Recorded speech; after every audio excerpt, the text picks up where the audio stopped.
Assalamualaikum warahmatullahi wabarakatuh. Selamat pagi dan salam sejahtera untuk kita semua. Yang terhormat Ketua Bawaslu dan anggota Bawaslu Kabupaten Jepara, serta kawan-kawan peserta atensi yang terlihat sangat luar biasa. Pertama-tama marilah kita panjatkan puja dan puji syukur atas kehadirat Allah Subhanahu wa Ta'ala, karena atas rahmat dan karunia-Nya kita dapat berkumpul dalam forum diskusi yang luar biasa ini. Forum diskusi hukum Bawaslu, yakni atensi analisis tentang regulasi. Sebelum acara kita mulai, izinkan saya berpantun terlebih dahulu. Teman-teman bisa bilang cakep gitu ya. Daun kelapa melambai lembut ke atas. Kita bersatu dalam perbedaan. Pemilu bukan sekedar rutinitas, tapi harapan untuk masa depan. Terima kasih. Sebelum itu, tak kenal maka tak sayang. Perkenalkan, nama saya Royan Haris yang akan memandu diskusi pada siang hari ini. Pada kesempatan kali ini, atensi hadir dengan tema problematika pengawasan tahapan kampanye. Seperti yang kita ketahui, tahapan kampanye merupakan fase krusial dalam setiap kontestasi pemilu. Disinilah para peserta pemilu menunjukkan visi, misi, dan program kerja mereka kepada masyarakat. Bisa dibilang sebagai panggung utama pesta demokrasi. Namun, di balik keramaian baliho, banyaknya panggung hiburan dan sorakan di media sosial, tahapan ini juga seringkali menjadi sumber berbagai pelanggaran seperti praktik money politik, penyalahgunaan fasilitas negara, hingga penyebaran informasi hoax atau informasi yang tidak benar. Permasalahan yang kita hadapi bukan hanya pada pelaku pelanggaran, tetapi juga pada bagaimana sistem pengawasan itu sendiri dijalankan. Apakah mekanisme yang sudah ada cukup efektif? Bagaimana kapasitas atau independensi lembaga pengawas? Apakah regulasi yang ada mampu menjawab dinamika politik yang semakin kompleks? Nah, untuk itu, pada kesempatan ini telah hadir Bapak narasumber yang sangat luar biasa yang akan membedah bagaimana problematika pengawasan tahapan kampanye. Beliau adalah Bapak Khomaruzaman selaku Koordinator Divisi Penanganan Pelanggaran Data Informasi Bawaslu Kabupaten Jepara. Apa kabar Bapak? Baik. Oke, persilahkan kepada Bapak Khomaruzaman untuk menyampaikan materi atau mengurai berbagai problematika yang muncul dalam pengawasan tahapan kampanye. Semoga Bapak. Assalamualaikum warahmatullahi wabarakatuh. Salam, Om Swastiastu, Namo Buddhaya, salam kebajikan, rahayu, rahayu, rahayu, salam sejahtera bagi kita semua. Yang saya hormati Bapak Ketua Bawaslu, Pak Sujiantoko, dan juga teman-teman anggota Bawaslu lainnya, Pak Habib, Pak Ali Purnomo, Pak Abidin yang juga saya hormati. Tak lepas juga terima kasih yang saya hormati teman-teman semua sekretariat yang saya banggakan. Terima kasih kepada pembawa acara telah memberikan waktu kepada kami. Jadi Bapak Ibu, pertama-tama marilah kita panjatkan puji rasa syukur kita kehadirat Allah Subhanahu wa Ta'ala yang telah memberikan nikmat kita sehingga kita bisa berkumpul dalam acara diskusi hukum, diskusi analisis regulasi kepemiluan dengan tema problematika pengawasan di tahapan kampanye. Seperti yang dikatakan oleh pembawa acara tadi bahwa tahapan kampanye merupakan suatu tahapan yang paling krusial, ya, tahapan yang paling dinanti-nantikan, tahapan yang paling banyak menghabiskan energi. Ini ada di tahapan kampanye, ya. Jadi kalau diumpamakan pertandingan, tahapan kampanye itu kan sebelumnya itu kan ada persiapan gitu ya. Terus kemudian ada pemanasan gitu lah. Nah, kalau di tahapan kampanye itu adalah panggung oleh dari pasangan calon ini berlomba-lomba untuk memenangkan hati rakyat dengan saling memperkenalkan visi misinya, programnya kepada masyarakat agar nantinya bisa dipilih oleh masyarakat. Nah, kita sebagai pengawas, ya kan, ini tugasnya adalah melakukan pengawasan sebagai wasit lah, untuk mengawasi tahapan kampanye, memastikan bahwa setiap agenda yang dilakukan itu sudah sesuai dengan regulasi. Semua unsur yang terlibat di dalam kampanye itu semuanya bisa mematuhi peraturan perundang-undangan yang berlaku. Tapi pada kenyataan yang namanya dasolin dan dasain ini tidak sesuai fakta yang ada di lapangan. Karena banyaknya terjadi pelanggaran-pelanggaran di masa kampanye itu. Bapak Ibu yang saya hormati, jadi ke depan kita akan berbicara terkait mengenai tahapan pilkada ya, lebih banyak ke Undang-Undang Nomor 10 Tahun 2016 tentang pilkada. Jadi gambaran umumnya di dalam tahapan pemilihan itu ya, itu ada jumlah DPT-nya itu sebesar 119.276 orang. Dan pasangan calon ada calon gubernur, ada calon bupati. Kalau calon gubernur ada 01 namanya Andika Perkasa dan Hendar Priyadi. Dan nomor 2 adalah Ahmad Lutfi dan Tat Yasin, kemudian dimenangkan oleh nomor 2 Ahmad Lutfi dan Tat Yasin. Terus kemudian ada pasangan calon bupati. Nomor pertama adalah Kiai Haji Nuruddin Amin dan Muhammad Iqbal, dan nomor 2 adalah Witiarso Utomo dan Muhammad Ibnu Hajar, dan dimenangkan nomor urut 2 Witiarso Utomo dan Muhammad Ibnu Hajar. Di dalam tahapan pemilihan tersebut itu terdapat 1.743 TPS yang tersebar di seluruh kecamatan dan 183 desa dan 11 kelurahan yang diawasi oleh 1.743 PTPS. Bapak Ibu yang saya hormati, di dalam tahapan kampanye tugas kita sebagai pengawas adalah melakukan pengawasan seperti tadi, bahwa kita memastikan bahwa tahapan dilakukan itu harus sesuai dengan regulasi. Sudah sesuai dengan regulasi atau belum, itu kita harus bisa memastikan. Di dalam pengawasan itu ada istilah namanya adalah pencegahan. Nah, pencegahan ini adalah merupakan sesuatu hal yang utama yang harus kita lakukan sebelum melakukan penindakan. Gitu. Sedangkan penindakan ini adalah upaya terakhir yang kita ambil jikalau kemudian pencegahan tidak dapat kita lakukan. Gitu. Ini yang menjadi strategi kita di dalam menangani pelanggaran di masa pemilihan. Sehingga di dalam tahapan pemilihan ini pelanggarannya lebih sedikit daripada yang terjadi di pemilu, gitu. Karena keberhasilan kita di dalam melakukan pencegahan di lapangan. Yang selanjutnya tugas Bawaslu dan wewenang kita adalah menyampaikan temuan dan laporan kepada KPU Provinsi dan KPU Kabupaten Kota untuk ditindaklanjuti, dan meneruskan temuan dan laporan yang bukan menjadi kewenangan Bawaslu kepada instansi yang berwenang. Ini berkaitan dengan undang-undang lainnya. Kalau undang-undang lainnya yang berwenang kan bukan kita, tetapi adalah dari lembaga lain, gitu.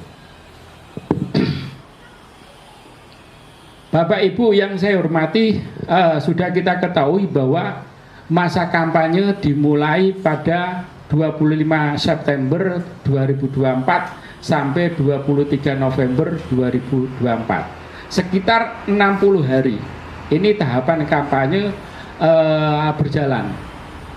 Jadi 60 hari kurang lebih itu adalah 2 bulan kita melakukan pengawasan yang melekat, pengawasan yang sempurna kepada semua pihak. Terus kemudian Bapak Ibu yang saya hormati, terkait dengan pengawasan kita memiliki objek pengawasan yang tentunya kita harus awasi secara melekat.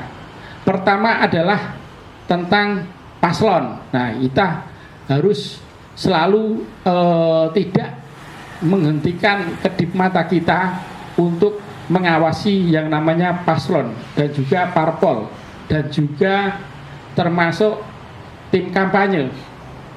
Selain itu juga kita juga mengawasi KPU, bagaimana KPU kemudian menjalankan tugasnya ya. Apakah KPU sudah melakukan kewenangan dan tugasnya sesuai regulasi atau belum gitu. Itu juga menjadi bagian dari pengawasan kita. Selain itu juga lokasi kampanye. Ini kita memastikan lokasi-lokasi kampanye ini yang telah dibuat ini sudah sesuai atau belum gitu. Ini tempat-tempat yang dilarang atau tidak, itu juga kita memastikan. Terus kemudian materi kampanye, nah, visi misi program ini juga kita harus memastikan di dalam sana ada sesuatu yang melanggar atau tidak, ada ujaran kebencian atau tidak, gitu. Terus kemudian terkait dengan administrasi kampanye, yaitu STTP, ini juga perlu sering saya cross check terus bahwa setiap calon ya atau tim kampanye ketika mau berkampanye ya harus mengajukan pemberitahuan kepada minimal kepada Bawaslu gitu. Terus metode kampanye itu ada banyak, ada pertemuan terbatas, ada pertemuan tatap muka ya, ada penyebaran alat peraga kampanye gitu. Nah, itu juga menjadi pengawasan kami, terutama di dalam dana kampanye. Nah, meskipun minimnya akses kita ke dalam SIKADK, tapi kita juga tetap fokus untuk mengawasi yang namanya dana kampanye. Terus kemudian pihak-pihak yang dilarang, termasuk TNI, Polri, dan ASN, ini juga tidak luput dari pengawasan kita. Larangan kampanye, termasuk merusak alat peraga kampanye, politik uang, ini juga kita terus melakukan pengawasan, memastikan bahwa semua yang kita awasi itu sudah sesuai dengan regulasi yang berlaku. Terus kemudian, lalu langkah-langkah apa sih yang kemudian sudah kita lakukan di dalam tahapan kampanye? Itu apa yang kemudian sudah kita lakukan? Pertama, yaitu mengidentifikasi kerawanan. Ini juga sudah kita lakukan secara bersama-sama, termasuk potensi-potensi pelanggaran, pelaku-pelaku pelanggaran. Ini kita sudah melakukan identifikasi gitu. Sehingga dalam pengawasan kita, dalam upaya pencegahan ini lebih mudah karena kita mempunyai identifikasi ini. Sebelum terjadi pelanggaran, kita sudah tahu sehingga kita punya kesempatan untuk melakukan pencegahan gitu. Yang kedua adalah konsolidasi internal, termasuk bagaimana kita meningkatkan kapasitas kapasitas SDM di jajaran kita, di Panwascam, PKD gitu. Kita memastikan bahwa teman-teman di bawah ini siap melaksanakan Pilkada 2024. Ketika kemudian ada laporan teman-teman ini sudah siap ya, sudah siap dalam artian ketika ada laporan mereka sudah mampu bagaimana dia harus melakukan sesuatu gitu. Terutama paling tidak tahulah bagaimana cara mengamankan dua alat bukti. Terus kemudian koordinasi dengan teman-teman stakeholder ya, termasuk sosialisasi dengan Pemda. Terus kemudian Kades, TNI, Polri ini kita sudah lakukan bersama gitu. Terus kemudian terkait dengan himbauan, mungkin malah pihak terkait ini ya bosan lah, karena seringnya kita himbau ya, termasuk paslon ya, KPU ya, Pemda, Kades, TNI, Polri, ini sering kita himbau agar tidak melakukan pelanggaran-pelanggaran di masa kampanye. Terus kemudian sarang perbaikan tim kampanye. Nah, maksudnya begini. Ketika mendapatkan pemberitahuan dari dari tim kampanye, kita mulai membuka komunikasi dengan timnya. Ya.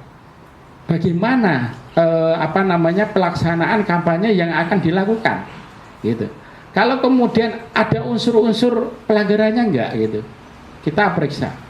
Kalau kemudian ada dugaan-dugaan unsur-unsur yang bermuatan mengarah kepada pelanggaran, nah kita kemudian memberikan saran perbaikan, memberikan solusi agar kemudian dari tim kampanye memperbaiki gitu. Semisal ya, dia di dalam kampanye ini metodenya dengan metode lain, mungkin perlombaan dengan nominal harga hadiah itu lebih dari 1 juta. Ini kita bisa memberikan saran perbaikan kepada mereka sehingga ketika kemudian dalam pelaksanaan kampanye itu tidak akan ditemukan pelanggaran karena kita sudah memberikan saran perbaikan, memberikan solusi kepada mereka. Hal inilah kemudian yang bisa menjadikan pelanggaran kita berkurang gitu. Kita bisa menekan pelanggaran-pelanggaran sehingga di dalam pelaksanaan kampanye alhamdulillah tidak terjadi pelanggaran-pelanggaran. Terus penyamaan persepsi ini yang penting dengan Gakumdu, karena kita terdiri dari unsur penyidik dari Polri dan juga jaksa dari kejaksaan, dari unsur-unsur yang berbeda. Kita perlu persepsi bersama, komitmen bersama bagaimana menegakkan suatu keadilan di situ gitu. Gitu. Ketika kemudian persepsi kita bersama benar-benar di dalam melakukan penanganan pelanggaran di Gakumdu kita solid, ya kita akan lebih mudah gitu dengan adanya persamaan persepsi ini gitu. Bapak Ibu yang saya hormati, selanjutnya lalu hasil pengawasan kita di dalam masa kampanye ini apa gitu. Iya kan? Baik dari pertemuan tatap muka, pertemuan terbatas, terus kemudian kampanye bentuk lainnya, rapat umum, kampanye metode sosial, pemasangan alat peraga, semua ini saya hitung jumlahnya itu ada 8.206 kampanye yang kita awasi. Ini jumlah yang banyak sekali. Sehingga dikatakan tadi bahwa tahapan ini benar-benar memakan energi yang sangat banyak sekali gitu. Gitu. Terus kemudian dari dari hasil pengawasan kita di masa kampanye itu ternyata semuanya tidak berjalan lancar. Ada juga dugaan pelanggaran yang kemudian mau tidak mau harus kita tindak gitu. Karena pencegahan sudah kemudian tidak bisa dilakukan, maka yang terakhir adalah penindakan. Ini ada dugaan pelanggaran APK ya dalam pemilihan 2024. Di dalam tahapan kampanye, alat peraga kampanye ini banyak sekali yang melanggar, sehingga ini sangat mengotori wajah kota kota kita. Sehingga mau nggak mau kita harus melakukan penelusuran, melakukan pengawasan. Sehingga kita dan teman-teman terutama di bawah melakukan inventarisasi untuk memastikan bahwa alat peraga itu tidak melanggar. Ternyata kemudian setelah diverifikasi dari hasil inventarisasi kita, jumlahnya ada 1034 alat peraga kampanye yang melanggar. Lalu kemudian ya, apa yang kita lakukan yaitu memberikan saran perbaikan kepada KPU dengan alat peraga yang melanggar ini, agar KPU ya itu membenahi di mana alat peraga yang kemudian ditempatkan di tempat-tempat terlarang itu bisa dipindahkan di tempat-tempat yang kemudian tidak dilarang gitu. Terus kemudian ada lagi yaitu berkaitan dengan netralitas. Nah, ini sumbernya adalah informasi masyarakat. Jadi masyarakat memberikan informasi kita, ada dugaan ASN yang kemudian dia anggap melakukan pelanggaran karena dia menghadiri acara yang di dalamnya ini terdapat calon, ya, ada calonnya gitu. Sehingga kemudian kita melakukan penelusuran terhadap informasi yang disampaikan kepada masyarakat, ya. Penelusuran kita itu 7 hari. Setelah kemudian kita melakukan penelusuran, kita memperoleh persoalan yang terang gitu, bahwa memang benar yang hadir itu adalah sebagian ASN dan juga dihadiri oleh calon. Namun ketika kemudian kita telusuri lebih lanjut, ternyata kegiatan itu di luar masa kampanye. Sehingga kemudian kita menyimpulkan bahwa kasus ini tidak ada hubungannya dengan perundang-undangan kepemilian gitu. Sehingga ini tidak wewenang kita, sehingga kita meneruskan ke BKN gitu. Karena wewenangnya ada di sana gitu. Terus selanjutnya adalah netralitas juga. Ini berkaitan, ini bersumber dari hasil pengawasan Bawaslu. Ketika melakukan pengawasan di dalam media sosial, kita menemukan video yang viral, di mana di dalamnya ini diduga salah satu kepala desa yang ada di Jepara. Kemudian setelah mendapati ini, kita melakukan penelusuran untuk memastikan bahwa yang bersangkutan benar-benar kepala desa yang ada di Jepara. Dan kita melakukan penelusuran, dan penelusurannya itu ya selama 7 hari. Kemudian dipastikan yang di video itu benar apa adanya, beliau adalah kepala desa.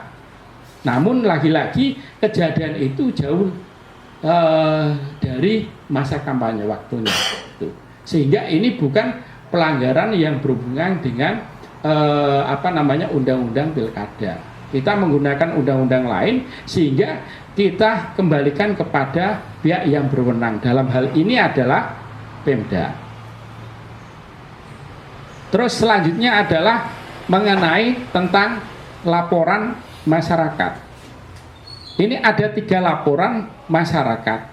Yang pertama adalah berkaitan dengan akun Loningang ya, terkait di media sosial. Yang ada di dalamnya ini adalah ujaran kebencian.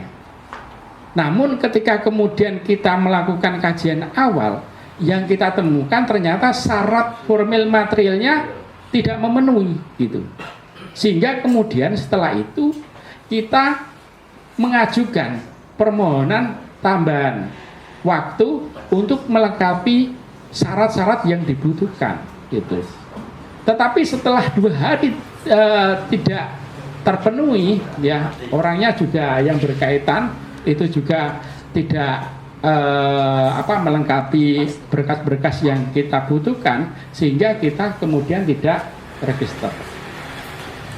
Selanjutnya nomor 2 adalah berkaitan dengan politik uang. Nah, politik uang ini berkaitan dengan hadiah, nah ya, yang diduga melebihi dari 1 juta rupiah. Karena di dalam masa kampanye, kalau metodenya menggunakan metode lain, seumpama itu adalah perlombaan, maka di dalam hadiah itu maksimal kan harus 1 juta. Tapi ternyata ini diduga hadiahnya lebih dari 1 juta. Nah, untuk ini, untuk syarat formil dan materialnya sudah memenuhi, sehingga kita teruskan ke sentra Gakumdu. Di sentra Gakumdu itu ada pengawas, ada penyidik dari Polri, dan juga ada jaksa dari kejaksaan. Kemudian dalam pembahasan pertama, ternyata hasil kajiannya adalah buktinya sangat lemah sekali, sehingga perlulah untuk mendatangkan pihak-pihak terkait, terutama adalah saksi, untuk bisa dimintai klarifikasi.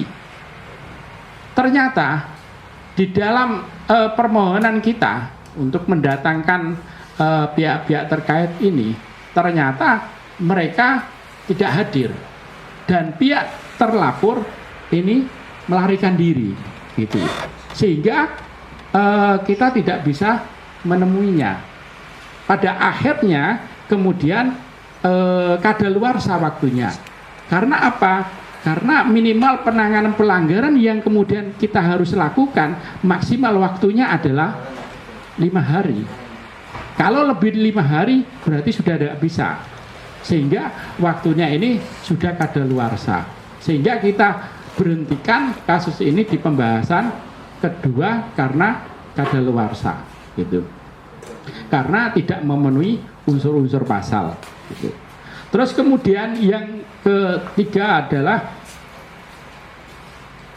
berkaitan dengan netralitas seorang kepala desa. Ini ada kepala desa yang dilaporkan oleh seseorang kepada Bawaslu yang ini diduga bahwa kepala desa tersebut ini ikut serta di dalam kampanye dengan menggunakan sepeda motor, gitu. Nah, terus kemudian ketika kita melakukan kajian awal, ternyata ya syarat formil dan materialnya semuanya terpenuhi, sehingga kita naikkan ke sentra Gakumdu. Di dalam pembahasan pertama, kita kesulitan untuk memberikan pasal yang disangkakan karena tidak dibuktikan bahwa pihak terkait atau kepala desa yang disangkakan itu ikut serta dalam kampanye, karena di sana tidak ada metode-metode kampanye, tidak ada unsur-unsur kampanyenya, sehingga tidak ditemukan dengan pasal-pasal yang kemudian mengarah kepada tindak pidana pemilihan. Sehingga di dalam pembahasan kedua itu kita hentikan karena tidak memenuhi unsur-unsur pasal. Selanjutnya adalah problematika pengawasan pada tahapan Pilkada 2024. Nomor 1 adalah batasan waktu penanganan pelanggaran yang sangat singkat, maksimal 3+2, maksimal 5 hari. Ini kendalanya seperti tadi. Ketika kemudian pihak terkait ini kabur, nah kita selanjutnya tidak bisa melakukan penanganan selanjutnya. Karena untuk memenuhi, untuk kita tingkatkan ke penyidikan, itu kan minimal harus ada 2 alat bukti, kan gitu. Namun pihak terkait ini tidak bisa untuk kita mintai keterangan karena kabur, gitu. Sedangkan penanganan kita maksimal adalah 5 hari. Ini juga menjadi kendala yang sangat di dalam penanganan pelanggaran di Jepara. Batas waktu penyampaian paling lama 7 hari sejak diketahui. Ini ada beberapa masyarakat yang kemudian tanya apa sih syarat-syarat melaporkan, gitu. Nah, syarat-syaratnya ya harus ada syarat material dan formil. Nah, formilnya itu kan salah satunya kan penyampaiannya harus maksimal adalah 7 hari sejak diketahui. Ini juga menjadi sesuatu hal yang menjadi kendala jika kemudian mereka ini alat bukti lengkap, materialnya lengkap, 2 alat bukti lengkap, semuanya lengkap, tapi karena melebihi batas 7 hari mereka akhirnya enggan untuk melaporkannya. Tuh. Ini sangat menjadi kendala sekali. Bahkan ada ahli yang mengatakan bahwa ini dari penyidik ya, mengatakan 7 hari sejak diketahui bukan seperti itu. 7 hari yang diketahui itu ya sejak kejadian itu. Semisal kejadiannya tanggal 1 ya dihitung tanggal 1 gitu. Ini ahli yang mengatakan gitu. Meskipun nanti yang mereka mengetahuinya itu di tanggal 5, tetap hitungannya adalah ya hari kejadian itu. Ada yang mengatakan itu. Sehingga hal ini merupakan sesuatu yang menjadi kendala dalam proses penanganan pelanggaran. Terus kemudian nomor 3 adalah terlapor bersembunyi atau melarikan diri. Ini yang saya sebutkan tadi. Kalau sudah seperti ini ya gimana lagi gitu.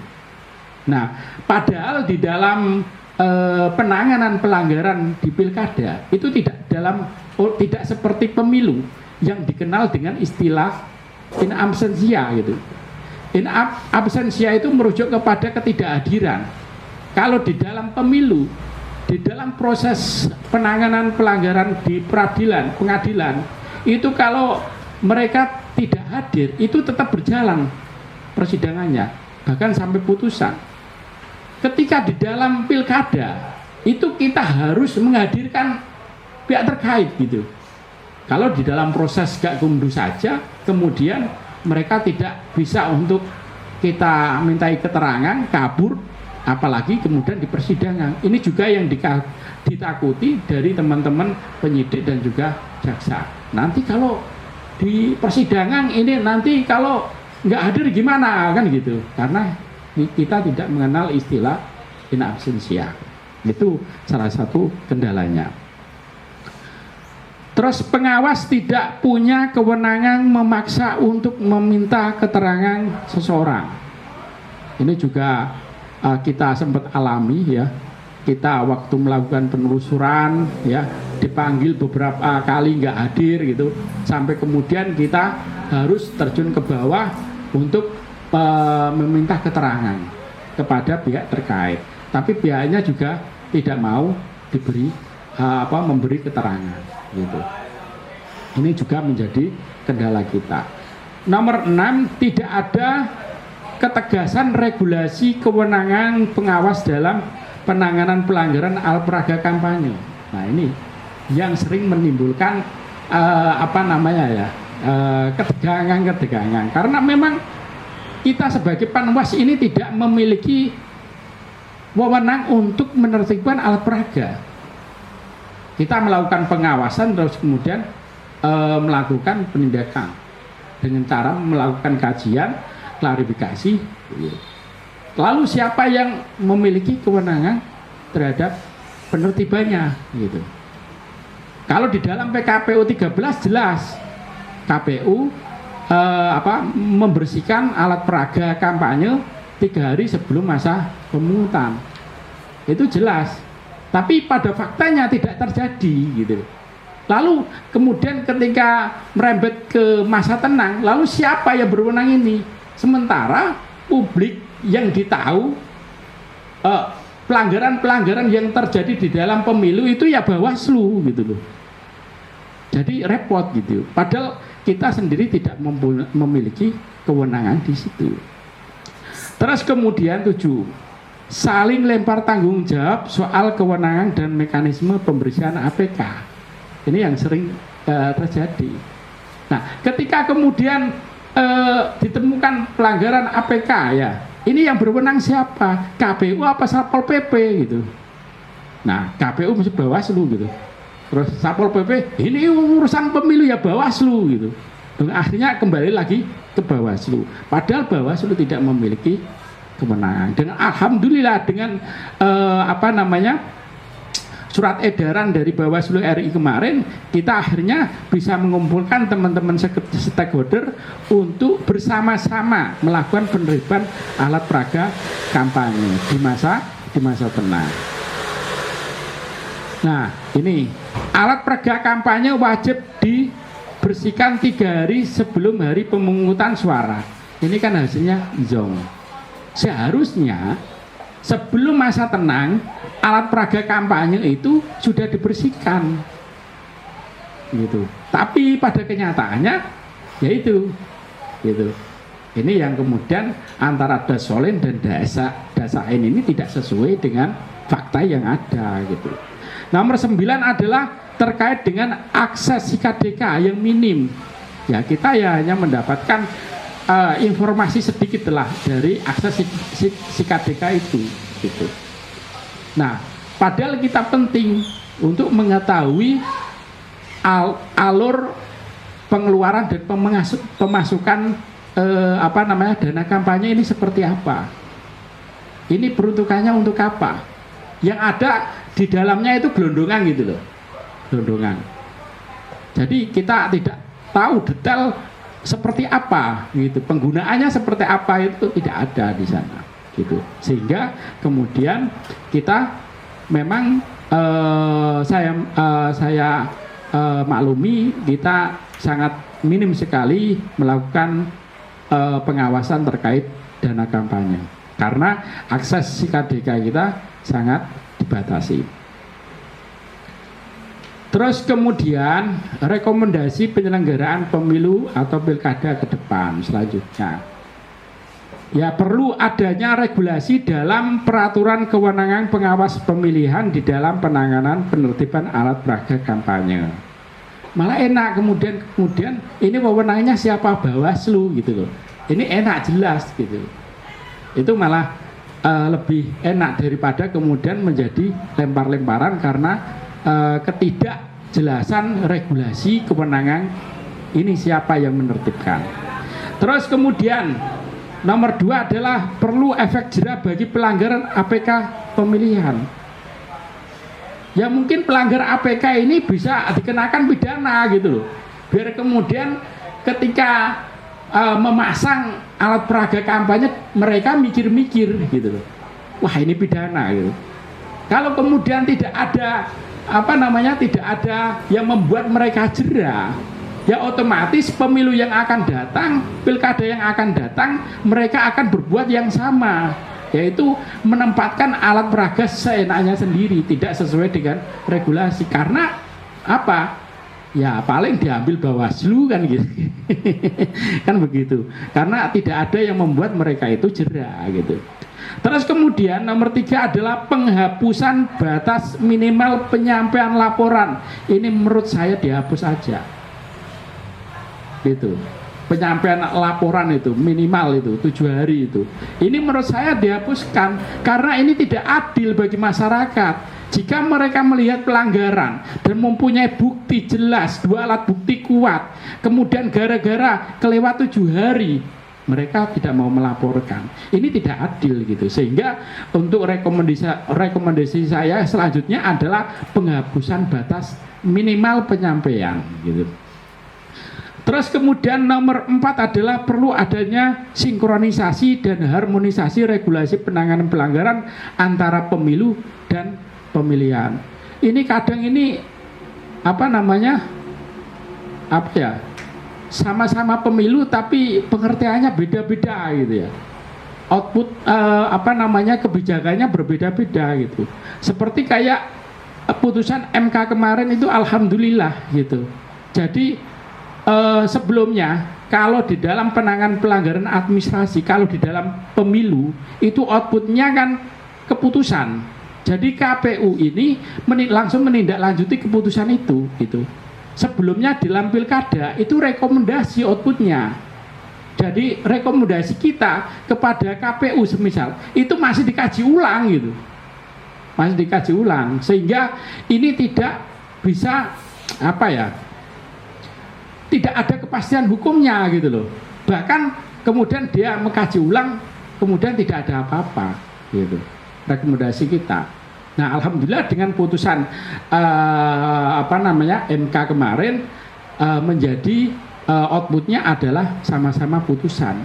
Ini enak gitu loh, sama-sama putusan gitu. Pemilu juga putusan, terus kemudian di pilkada juga putusan gitu. Untuk proses penangannya ya mungkin dengan adjudikasi ya monggo lah. Mungkin lebih enaknya juga klarifikasi ya, kajian itu malah lebih enak. Bisa dipakai kedua-duanya. Terus kemudian perbedaan hari kerja dan kalender ini juga ada perbedaan gitu loh. Ya, kalau menurut saya ya nanti disamakan hari kerja semua gitu loh. Kalau hari kalender itu kan nanti kita libur aja kita harus melakukan penanganan gitu. Kita hari libur juga kita menjadi kerja gitu. Terus kemudian perbedaan waktu penanganan pelanggaran pidana di pemilu 7+7 kalau di pilkada 3+2. Ini kan seharusnya kan enaknya itu harus disamakan. Kalau 3+2 itu terlalu mepet ya, terlalu singkat sekali gitu. Kenapa enggak 7+7 aja seperti pemilu? Nah ini harapan kita tetap ke depan adalah sama-sama di 7+7. Terus kemudian ketentuan pelanggaran TSM. Kalau di dalam pemilu itu kan semua bisa dikualifikasi. Jadi semuanya pelanggaran termasuk money politik itu bisa kalau di dalam pemilu ya bisa dikategorikan sebagai TSM. Kalau di pilkada itu hanya politik uang saja, ya kan? Di dalam politik uang saja. Untuk yang lainnya nggak bisa, harus berkaitan dengan politik uang. Lah mudah-mudahan nanti pemilu yang akan datang itu nanti bisa disamakan. Baik Bapak Ibu yang saya hormati, yang terakhir saya ingin membacakan ini. Pemilu adalah alat bukan tujuan akhir. Demokrasi hanyalah sarana. Target akhir adalah kesejahteraan rakyat. Terpilihnya para pemimpin dan wakil rakyat tak akan ada artinya jika janji kesejahteraan tidak dilakukan. Pun demikian dengan hasil pengawasan Bawaslu dan kualitas pemilu yang sudah kita jaga. Nirmakna jika hasil pemilu dan pemilihannya tak merubah apa-apa. Baik, terima kasih Bapak Ibu yang terhormat. Mungkin itu dari saya. Akhirul kalam, wabillahi taufik walhidayah. Wassalamualaikum warahmatullahi wabarakatuh. Bisa berikan aplaus kepada Bapak Muma dari kita, sangat luar biasa. Baik, selanjutnya kita diskusi ya. Mungkin dari bapak-bapak atau teman-teman bisa memberi tanggapan dari bapak-bapak anggota terlebih dahulu. Silakan Bapak Habib.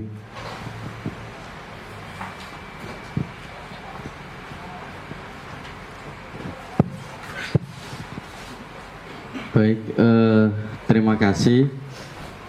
Luar biasa sekali pembahasan atau tema kita pada siang hari ini berkaitan dengan problematika di masa kampanye. Sebelumnya yang kami hormati pimpinan Bawaslu Kabupaten Jepara, Mas Ketua, Mas Jiantoko, Mas Ali Purnomo, Mas Bidin, dan tak lupa Mas Komaruzaman selaku pemantik. Beberapa hal yang menjadi problematika selain yang disampaikan oleh Pak Komar tadi, ada juga beberapa permasalahan yang selama ini terus menjadi polemik sebenarnya. Di antaranya mungkin yaitu terkait dengan batasan atau mungkin nilai nominal dalam kampanye bentuk lain dalam hal mungkin sembako murah. Itu kan batas nominalnya kan kalau di PKPU 13 kemarin itu kan hanya sebatas di mana harga itu wajar bagi paslon kan gitu. Sudah harga yang wajar, kemudian subjektivitasnya juga kembali kepada calon. Jadi kalau misalkan harga 5.000 sudah dapat sembako berupa beras, minyak goreng dan lain-lain yang mungkin kalau dirupiahkan itu harganya 200.000, cukup ditebus 5.000, itu sudah wajar kalau menurut paslonnya seperti itu. Nah di sini juga sempat menjadi polemik. Mungkin kalau kita bicara tentang fakta yuridisnya itu sedemikian tadi di PKPU 13 tahun 2024 itu berkaitan dengan kampanye, memang tidak ada nilai atau batas harga yang ditentukan dalam PKPU tersebut, hanya sebatas wajar, kata-kata wajar. Namun dalam kita melaksanakan di lapangan atau fakta empiris yang terjadi kan demikian tadi, sebagaimana kami sampaikan, seharusnya nominalnya kalau dirupiahkan mungkin 200.000 atau mungkin 100.000 dan sebagainya, namun cukup ditebus 5.000 yang itu dianggap wajar bagi paslonnya. Karena ini undang-undang pemilu kan sedang digodok ya untuk dirumuskan. Kami selaku pengawas yang di bidang hukum mengharapkan kepastian hukum yang jelas berkaitan dengan pelaksanaan kampanye, entah itu metode lain dalam bentuk kampanye metode lain atau mungkin kampanye dalam kegiatan tatap muka dan sebagainya. Satu itu. Yang kedua terkait hadiah, tadi sempat disepil oleh Pak Komaruzaman, hadiah juga tidak ada batasannya ya Pak Komar ya. Ada 1 juta ya Pak ya, maksimal 1 juta untuk hadiah lah.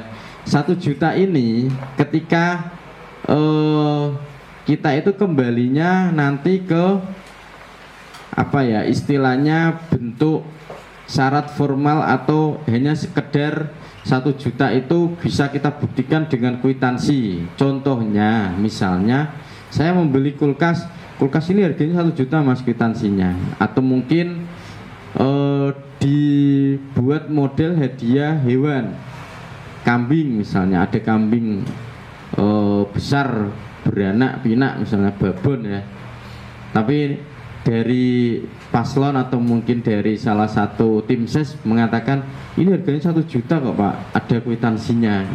Apakah itu bisa dijadikan sebagai istilahnya bukti kalau ini sudah tidak melanggar, atau perlu kita juga melakukan kajian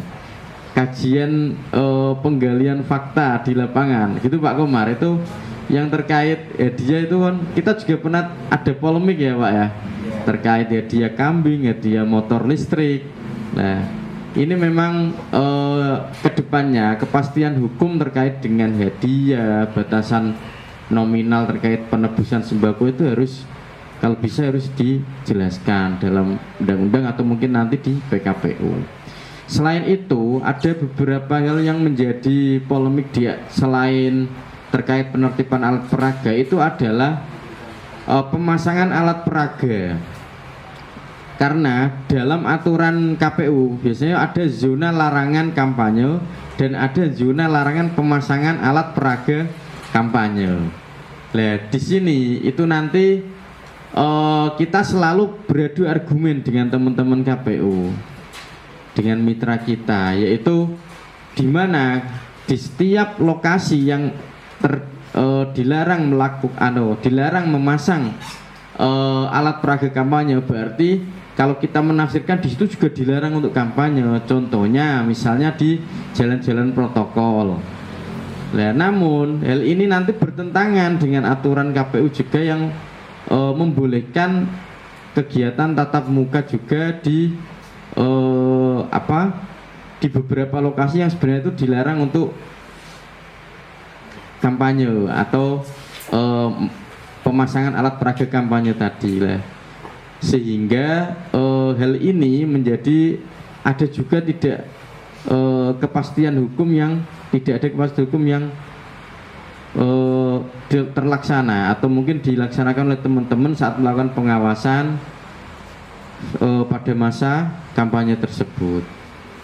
Mungkin itu sedikit dari pandangan dari kami. nanti bisa ditambahi oleh teman-teman dari divisi hukum atau mungkin dari teman-teman dari pimpinan Kodim yang lain. Mungkin itu Pak Komar dan Mas Royan. Mas Royan ini staf baru kami, tapi wajah lama. Staf baru diangkat, tapi sudah lama di Bawaslu Kabupaten Jepara. Terima kasih, Mas. Terima kasih Bapak Habib. Selanjutnya dari bapak-bapak Kodim yang lain, monggo, atau dari teman-teman dari divisi hukum atau divisi penanganan pelanggaran, monggo, Mas Gani. Tes. Bismillahirrahmanirrahim. Assalamualaikum warahmatullahi wabarakatuh. Waalaikumsalam warahmatullahi wabarakatuh. Yang saya hormati bapak-bapak pimpinan dan yang saya sayangi peserta atensi pada hari ini. Saya tertarik dengan kampanye di tempat terlarang. Saya pernah baca putusan MK nomor 69 tahun 2024 di mana diperbolehkan kampanye dilakukan di kampus. Itu kan salah satunya kan lokasi kampanye di tempat terlarang, yaitu di tempat pendidikan. Di sini problematikanya disinyalir di kampus itu diproyeksi banyak politisasi. Dikhawatirkan membuka peluang terjadinya politik praktis petinggi kampus. Untuk itu dari Bawaslu mungkin ada pandangan seperti apa? Cukup. Wassalamualaikum warahmatullahi wabarakatuh. Waalaikumsalam warahmatullahi wabarakatuh. Terima kasih atas pertanyaannya dari Mas Gani ya. Silakan Bapak narasumber untuk bisa menjawab dari pertanyaan Mas Gani. Kalau untuk kampanye di tempat pendidikan itu kan tidak diperbolehkan ya, tapi dikecualikan ketika di kampus, dan itu juga digarisbawahi di hari libur. Itu juga perguruan tinggi ya. Itu juga terjadi di Jepara kemarin itu. Dari pasangan Cabub ya, Bupati di Unisnu. Itu sempat terjadi dari calon nomor urut 1. Itu mengadakan kegiatan di dalam kampus gitu. Itu memang diperbolehkan gitu di sana. Gitu. Kalau kemudian di situ tidak ada pelanggaran-pelanggaran lain, semisal ya petingginya ASN ya, semisal seperti itu juga nggak masalah, karena tidak ada pelanggaran-pelanggaran yang lain yang ikut berkaitan dengan kegiatan tersebut. Selama itu tidak melanggar, ya menurut saya tidak apa-apa. Mungkin ini bisa ditambahi oleh pimpinan yang lain ya untuk membenarkan jawaban saya. Terima kasih. Terima kasih atas jawabannya Bapak Komaruzaman. Selanjutnya Bapak Ali Purnomo memberikan tanggapan. Kepadanya kami persilahkan. Assalamualaikum warahmatullahi wabarakatuh. Assalamualaikum warahmatullahi wabarakatuh. Yang saya hormati pimpinan Bawaslu Kabupaten Jepara beserta teman-teman sekretariat, kaitan diskusi pada kesempatan kali ini yaitu tentang problematika di dalam tahapan kampanye.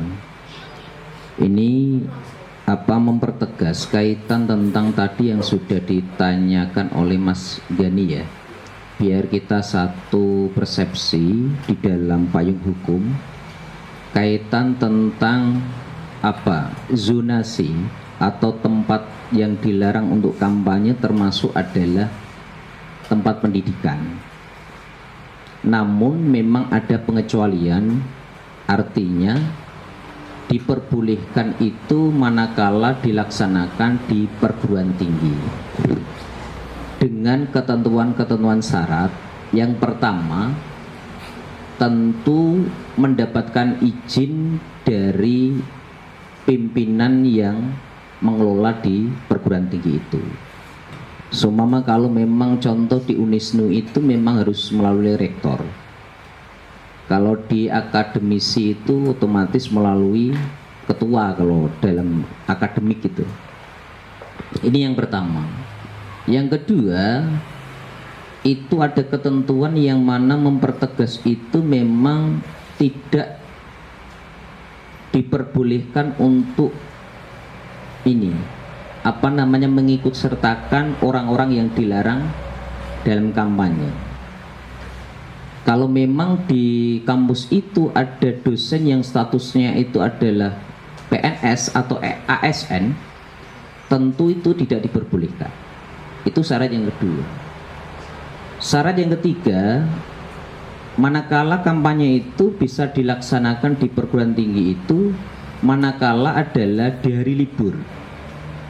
Kalau memang kampus itu adalah menerapkan hari liburnya itu memang Sabtu Minggu, otomatis memang waktu yang diperbolehkan untuk berkampanye itu adalah di Sabtu Minggu dan di hari besar lainnya. Kalau hari besar lainnya itu kan tentu kampus juga menerapkan hari libur. Itu bagian diperbolehkan kampanye di perguruan tinggi itu mungkin dari kancah atau pandangan adalah karena perguruan tinggi itu adalah sebagian mahasiswanya itu adalah sudah menjadi pemilih. Karena bagian dari kampanye itu adalah menyampaikan visi misi. Itu kaitan tentang mempertegas untuk diperbolehkannya kampanye di perguruan tinggi. Untuk persoalan-persoalan ini selain tadi itu adalah di kaitan tentang regulasi ya. Saya sepakat apa yang disampaikan oleh Pak Komar kaitan beberapa rekomendasi. Terutama adalah di waktu kaitan penanganan pelanggaran ya. Karena memang waktu penanganan pelanggaran kaitan tentang pemilu dan pilkada ini kan berbeda. Itu sebagian dari rekomendasi Pak Komar adalah untuk menyamakan ini regulasi ya, payung hukum. Karena memang kalau memang ada perbedaan tentu nanti di dalam pelaksanaan penanganan pelanggaran juga akan terkendala, menjadi hambatan itu. Selanjutnya, terutama kaitan tentang kemarin tadi yang disampaikan oleh Pak Komar kaitan tentang identifikasi kerawanan. Itu memang penting. Karena bagian dari pelaksanaan kampanye itu kan termasuk tahapan yang krusial lah katakanlah tadi. Di kampanye itu kan memang tahapan yang krusial. Karena semua persoalan itu memang banyak di situ. Di tahapan kampanye itu. Kalau di pemutakhiran daftar pemilih itu kan hanya secara administrasi. Tapi kalau di kampanye itu ada pelanggaran administrasi, ada pelanggaran pidana juga ada. Bahkan pelanggaran kode etik juga ada. Itu kan di tahapan kampanye. Maka dari itu memang perlu adanya penyatuan regulasi ya. Kaitan tentang waktu penanganan pelanggaran termasuk adalah subjek hukumnya. Karena di pemilu dan pilkada ini sebagai pandangan kami itu adalah memang dari subjek hukum itu juga sudah berbeda. Kalau di pemilu itu kan memang orang-orang yang dilarang, gitu kan. Tapi kalau di pilkada ini kan semuanya. Baik ya seumpama kalau ada terjadi money politik itu bahkan yang memberi dan yang diberi itu adalah kena dalam subjek hukum itu. Nah ini perlu memang penyatuan persepsi agar mana itu regulasi itu menjadi payung hukum baik di dalam pemilu maupun pilkada. Biar tidak ada perbedaannya kaitan tentang penanganan maupun tentang penindakan. Itu dari saya. Akhirul kalam. Assalamualaikum warahmatullahi wabarakatuh. Waalaikumsalam warahmatullahi wabarakatuh. Bisa memberikan tepuk tangan untuk Pak Ali Purnomo. Selanjutnya dimohon closing statement dari Bapak Ketua Bawaslu Jepara. Terima kasih. Assalamualaikum warahmatullahi wabarakatuh. Selamat siang dan salam sejahtera untuk kita semua. Bapak pimpinan yang saya hormati dan rekan-rekan sekalian sekretariat Bawaslu yang saya banggakan, terkait dengan diskusi pada kesempatan siang hari ini saya kira cukup baik, mengupas soal problematika pengawasan di tahapan kampanye. Dinamika pelaksanaan pengawasan di tahapan kampanye pemilu dengan tahapan kampanye pilkada memang jauh berbeda. Jauh berbedanya tentu di ranah pelaksanaan kampanyenya, di mana pesertanya itu di pemilu jauh lebih banyak dan di pilkada jauh lebih sedikit. Akan tetapi dari sisi problematika regulasi dan turunannya, saya kira tadi sudah disampaikan panjang lebar ya dari Pak Kordif penanganan pelanggaran ataupun bapak-bapak yang lain. Saya hanya ingin menambahkan dari sisi yang lain, bahwa di tahapan pelaksanaan kampanye itu problematikanya sebenarnya tidak hanya ada di regulasi saja, tapi ada di elemen-elemen lain. Contoh misalnya, salah satu di antara yang lain adalah sisi SDM. Bawaslu dari dulu sampai dengan sekarang itu hampir rata-rata kita lemah di SDM. Macam-macam faktor daripada problematika ini.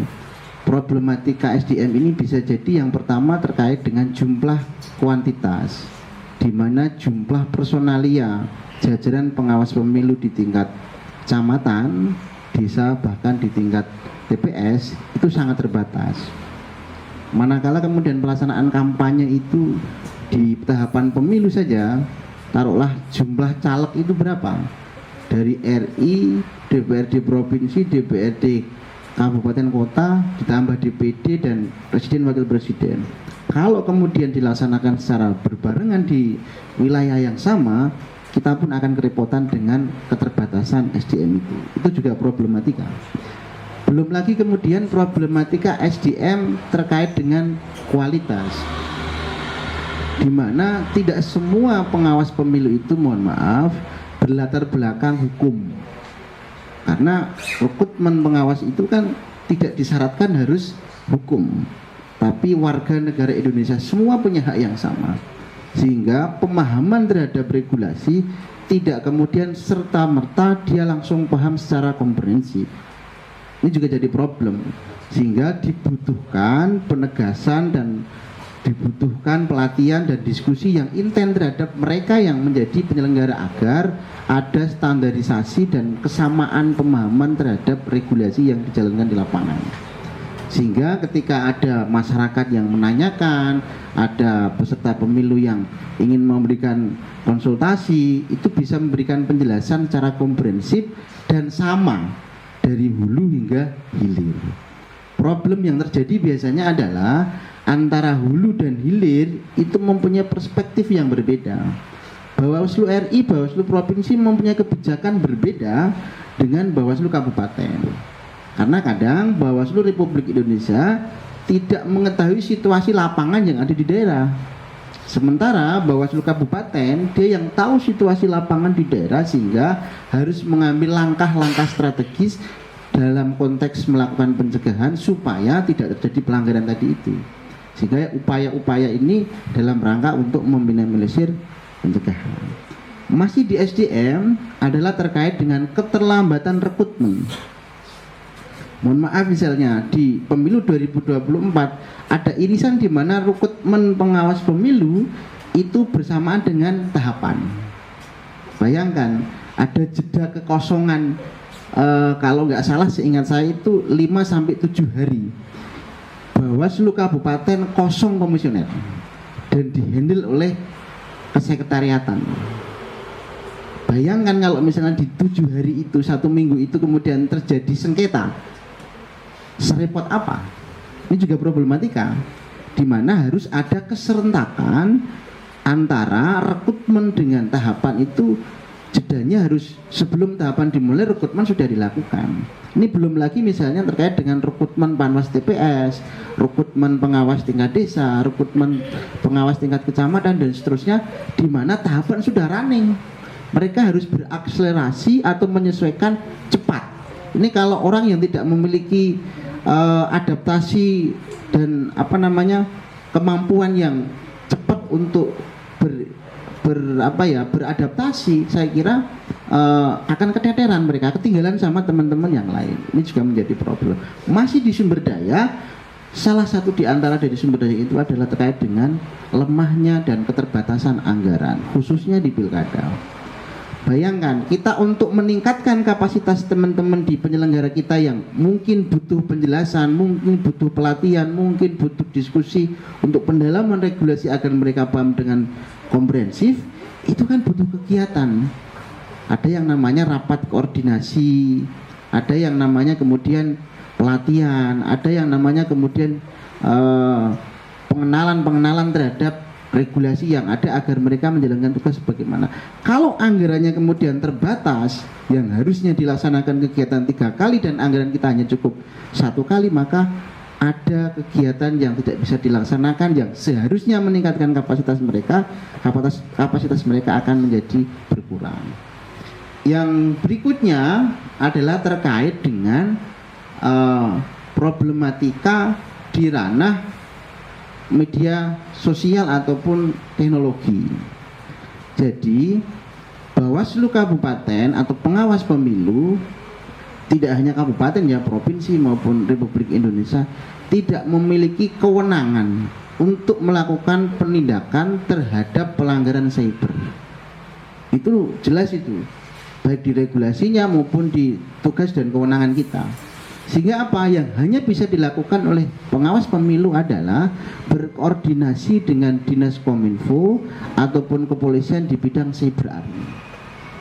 Nah, kelemahan ini kemudian menjadikan temuan penghasil pengawasan yang ada di dalam media sosial ataupun laporan masyarakat terkait dengan yang ada di media sosial, kita tidak bisa menindaklanjuti secara cepat. Dan kita tidak bisa melakukan tindakan terhadap takedown manakala ada pelanggaran berita hoax ataupun berita-berita yang dianggap itu fitnah ataupun tidak benar.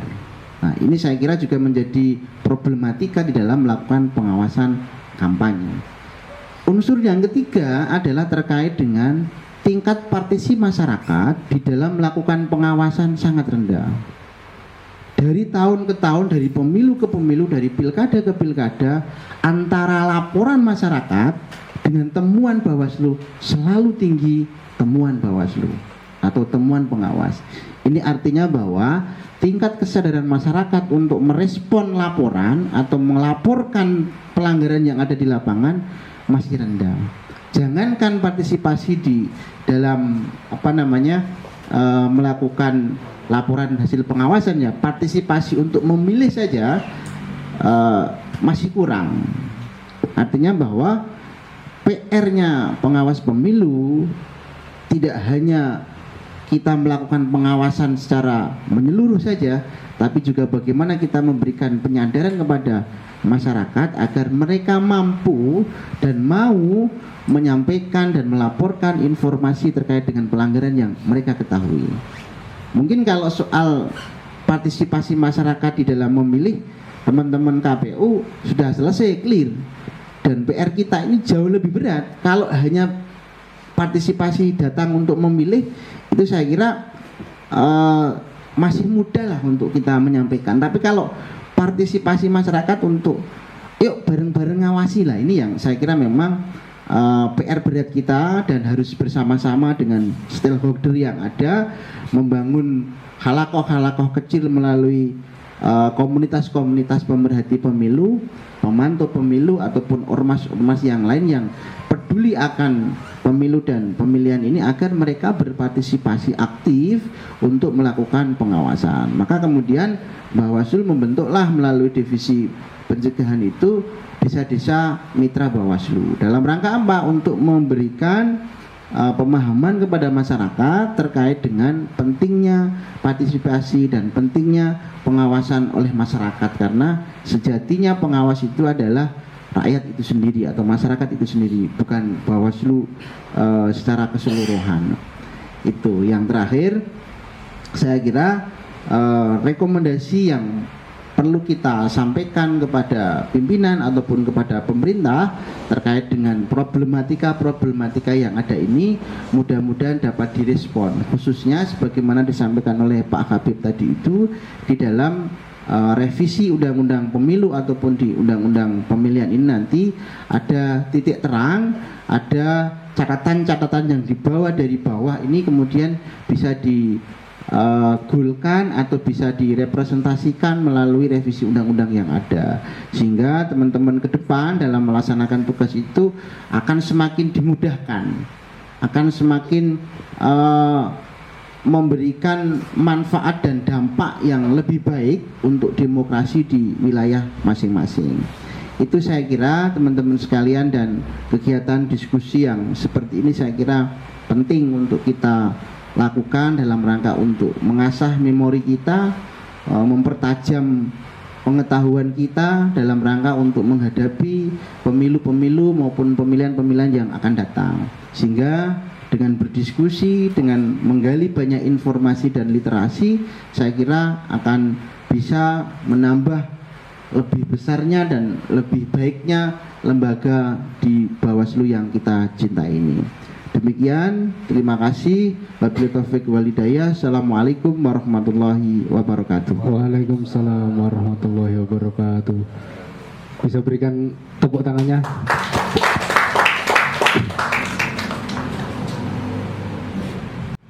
Akhirnya rangkaian kegiatan atensi hari ini telah kita lalui bersama dari awal hingga akhir.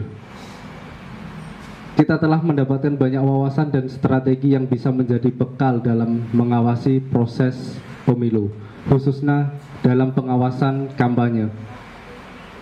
Terima kasih kepada Ketua Bawaslu beserta anggota Bawaslu Kabupaten Jepara yang telah berkenan berdiskusi bersama, dan terima kasih kawan-kawan staf atas kehadirannya dan antusiasnya. Saya Royan Haris dan seluruh tim yang bertugas pamit undur diri. Mohon maaf apabila dalam memandu acara ini ada hal-hal yang kurang berkenan.